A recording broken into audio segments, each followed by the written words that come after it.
Shalom, y'all.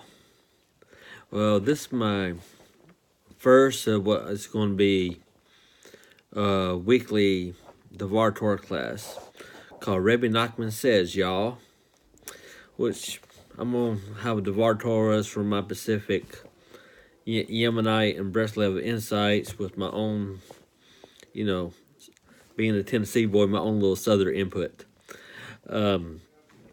So Purim just ended, and I figured it's a great time to start these weekly teachings. And for those of you watching that may not be Jewish or know about the Jewish holidays, Purim is a holiday that goes back to the days of Queen Esther.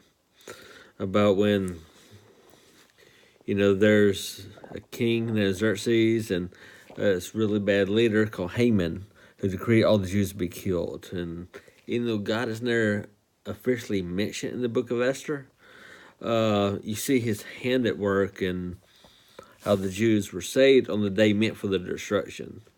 On the Jewish calendar, this day is the 14th day of the month of Adar. And on years when we have a leap year, when we have 13 months, it's the, Adar 2 is pushed to the next month.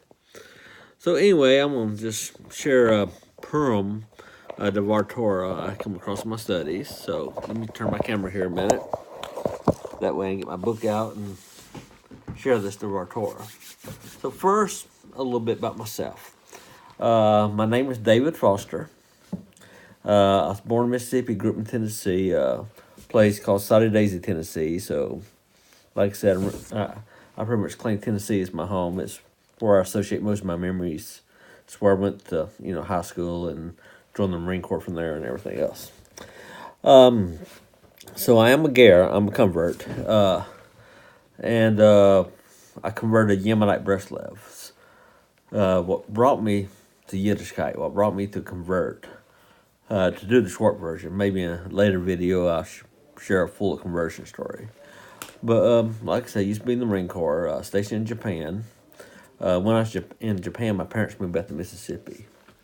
So, when I got out of the Marines, I moved back to Mississippi to be, around my family. So I'm on YouTube. I come across this Israeli Yemenite singer named Ofra Haza. So after I heard her sing, I desired to convert and become Jewish.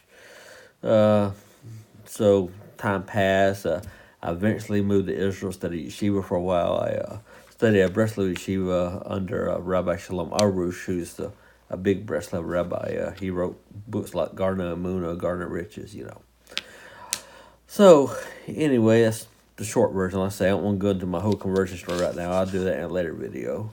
But now to the Devar Torah. So since Purim just ended, I want to do Devar Torah on Purim, and specifically why Hashem's name is mentioned, but it's not seen as mentioned. You see what I mean in a minute about that comment.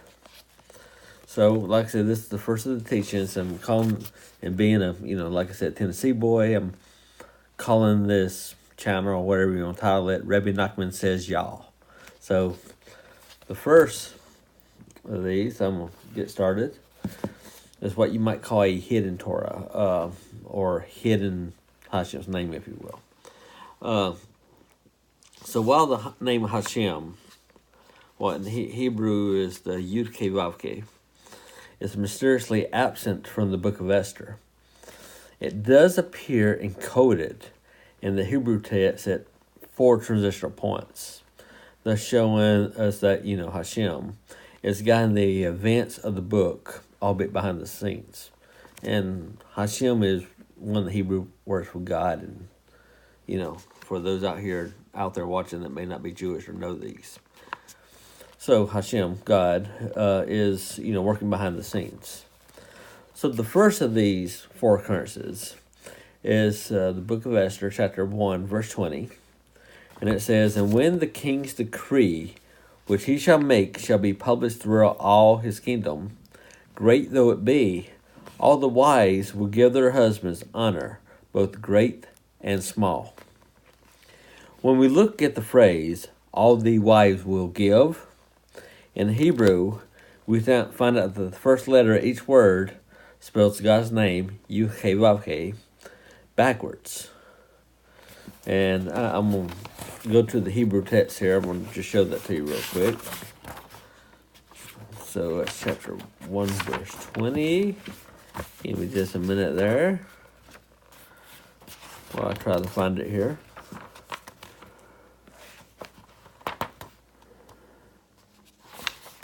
Okay, here we go. Chapter 1, verse 20. So I'm going to hold my book up here.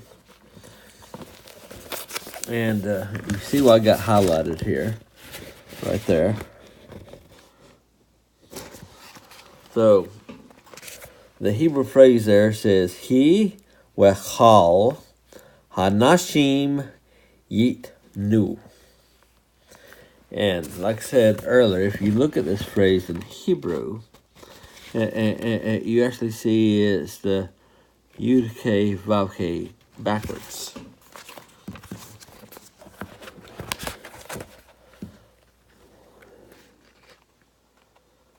So when we look at the phrase that I just showed you, all the wise will give in Hebrew, we find the first letter each word spells Yud-Heh-Vav-Heh backwards, because Hashem, God, is ruling and reversing the wisdom of man.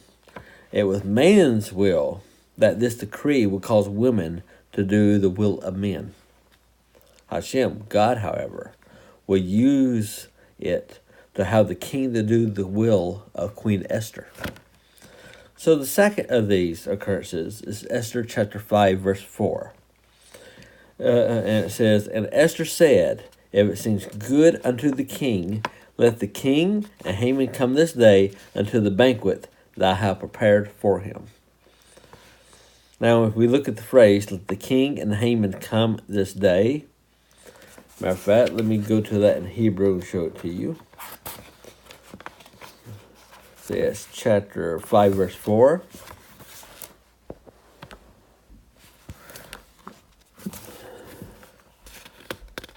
So we're right about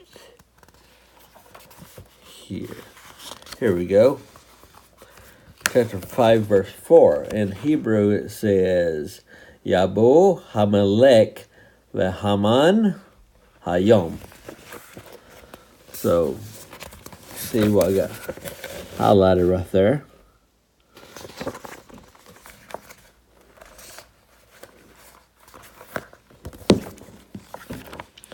So, when we look at this phrase I just showed you, let the king and Haman come this day.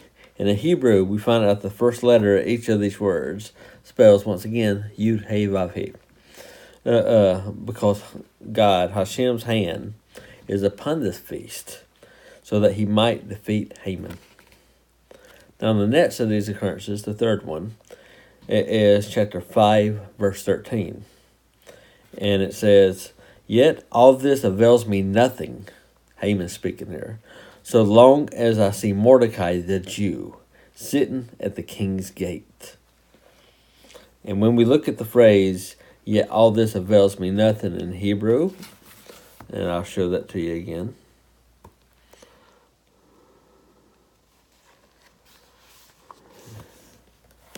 Okay, at first I'll read it. It says, Ze enanu shewe li. So that'll be it right there.